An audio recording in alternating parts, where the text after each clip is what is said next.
Bonjour à tous, je vais vous proposer aujourd'hui une expérience autour de la chromatographie. Alors normalement cette expérience se fait en fin de TP sur la synthèse pour caractériser un produit. Comme ce ne sera pas possible dans les conditions actuelles, on va en faire une petite, simplifiée, à domicile. Alors c'est peut-être une expérience que vous avez déjà fait puisqu'elle a pu être proposée notamment au collège. Nous allons la voir ensemble. Alors pour ça, il va vous falloir un petit peu de matériel, pas énormément, hein. Il va vous falloir quelques feutres de couleur. Essayez de prendre des couleurs qui sont un petit peu composées, là, comme ça, comme du vert, du violet, qui vont être des mélanges de bleu, de rouge, de jaune, du orange, ainsi de suite. Une règle et un crayon à papier, une paire de ciseaux, un petit peu d'eau, un récipient, donc un pot à confiture, comme ça, ce sera très bien. Une petite baguette, alors cette baguette, hein, elle n'a pas besoin d'être en bois ou quoi que ce soit. Le principe, c'est qu'elle puisse tenir sur le pot de confiture, elle va nous servir de support. Une petite pince, alors si vous n'avez pas ce type de petite pince, les pinces à linge, ça ferait très bien l'affaire. Et enfin, et là, ça va être un petit peu l'élément qui va être coinçant pour beaucoup d'entre vous, je pense, un filtre à café. Si vous n'avez pas de filtre à café, ce que vous pouvez utiliser, c'est un rouleau de sopalin, comme celui-là. Le problème du sopalin, c'est qu'il absorbe beaucoup plus fortement l'eau et que vous allez avoir une grosse diffusion du résultat par rapport à ce qu'on attend. Voilà. Et enfin, il vous faut un peu de sel pour pouvoir préparer votre solution. Alors, donc ce qu'on va faire, c'est que on va déposer du feutre sur le papier filtre et en fait, on va laisser monter de l'eau le long du papier filtre. Cela va avoir une particularité, c'est que évidemment ça va diluer les couleurs qui se trouvent sur le papier, mais ça va les diluer d'une façon différente en fonction de la couleur qu'on va avoir, parce que toutes les couleurs ne sont pas autant solubles dans l'eau les unes que les autres. Alors, pour commencer, on ne va pas utiliser de l'eau pure, on va utiliser de l'eau très salée. Alors pourquoi l'eau très salée? Tout simplement parce que d'une façon générale, les produits se dissolvent beaucoup moins bien dans l'eau salée que dans l'eau pure. Et comme les encres de stylo se dissolvent naturellement très bien dans l'eau, si jamais on rajoute pas de sel, ce qui va se passer, c'est qu'elles vont toutes bien suivre la montée de l'eau dans le récipient. Et au final, on verra pas de différence. Donc il faut essayer de saler l'eau au maximum, c'est-à-dire pas mettre beaucoup d'eau, en revanche mettre beaucoup de sel, de façon à ce que l'eau soit saturée en sel. Une fois qu'elle sera à cette saturation, c'est à ce moment-là qu'elle sera le moins disponible possible pour le sel. Donc je laisse, j'agite au maximum hein, pour bien dissoudre le sel, c'est du sel fin, donc ça se dissout beaucoup mieux que le gros sel. Je le laisse sur le côté, et en attendant, je vais préparer mon filtre. Alors ce que je vais faire, c'est une bandelette d'environ, alors là, j'ai un truc qui fait 9,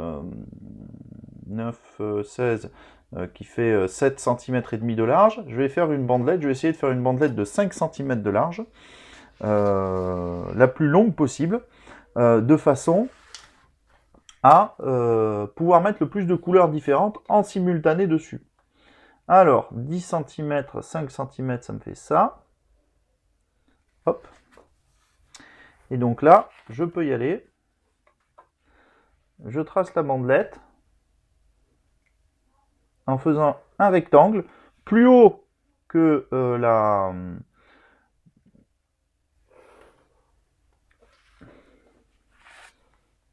surface, hein, mais pas beaucoup parce que de toute façon après il faudra le couper pour le rattraper.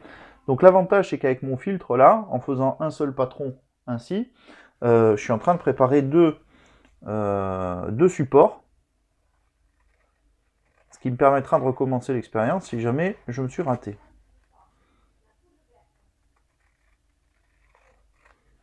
Voilà.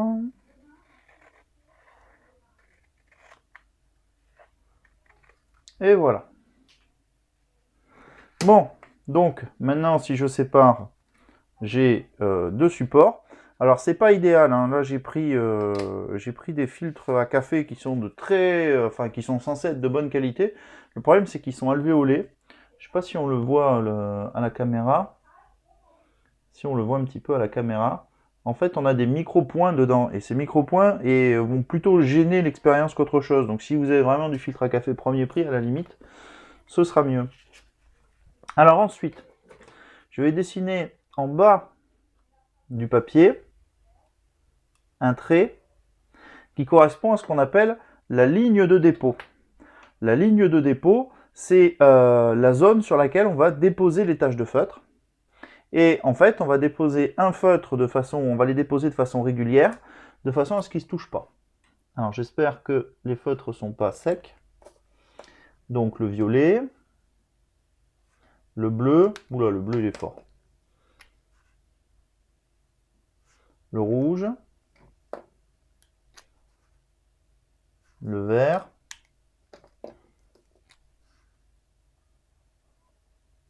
le orange et le jaune. Alors, idéalement, si vous êtes plus doué que moi, vous vous arrangez pour les séparer de façon régulière. Vous voyez que moi, j'ai pas été très régulier. On aurait pu beaucoup plus les séparer ceux-là que ceux-là. Ils risquent de se monter dessus pendant l'expérience. Donc typiquement, c'est un des cas où vous allez être obligé de recommencer. Alors, ensuite, ce qu'il va falloir, c'est plonger le papier dans le bocal, mais faire en sorte que le bas du papier soit immergé, mais surtout pas la ligne de dépôt. Alors pour ça, il va falloir jouer avec le fait que vous avez une pince qui va vous permettre de régler un petit peu le papier en hauteur. Donc je plie un petit peu mon papier. Et je mets la pince. Et je vais voir si là ça passe. Si jamais c'est plus petit, on va descendre le truc. Donc là pour l'instant, oula, j'ai de la marge. Donc si j'ai de la marge, je vais descendre comme ça. Parce que là c'est mieux. Et là c'est idéal, je l'ai juste plongé. Donc à partir de là, ce qui va se passer, c'est que l'eau va monter le long du papier. Et elle va entraîner avec elle les colorants. Alors, mes colorants, l'eau, je ne l'ai pas non plus énormément agitée, donc elle est saturée en sel, mais pas énormément. Vous commencez peut-être à voir, alors je vais rapprocher. Alors, normalement, à partir du moment où l'expérience a bougé, surtout, vous ne bougez plus. Je vais rapprocher le papier, de façon à ce que vous voyez un petit peu ce qui se passe. Alors, vous voyez que les couleurs sont en train de monter. Évidemment, avec la forme du bocal, vous ne voyez pas exactement ce qui est en train de se passer. Je vais laisser faire l'expérience un petit moment. En revanche, on peut essayer de prévoir ce qu'on attend. Toutes les couleurs ne montent pas à la même vitesse. Vous savez qu'en peinture, vous avez ce qu'on appelle les couleurs primaires et les couleurs secondaires. Par rapport à ce jeu de feutre, il y a des couleurs qu'on peut imaginer composées de couleurs primaires et des couleurs qu'on peut imaginer secondaires. On peut les imaginer, je ne dis pas que c'est la bonne réponse. Mais par exemple, les couleurs primaires en peinture, c'est le magenta, le cyan et le jaune. Celle-là, on peut imaginer que c'est une couleur primaire. En revanche, alors le magenta, c'est une espèce de violet, donc là, on n'est pas trop loin du magenta, on peut imaginer.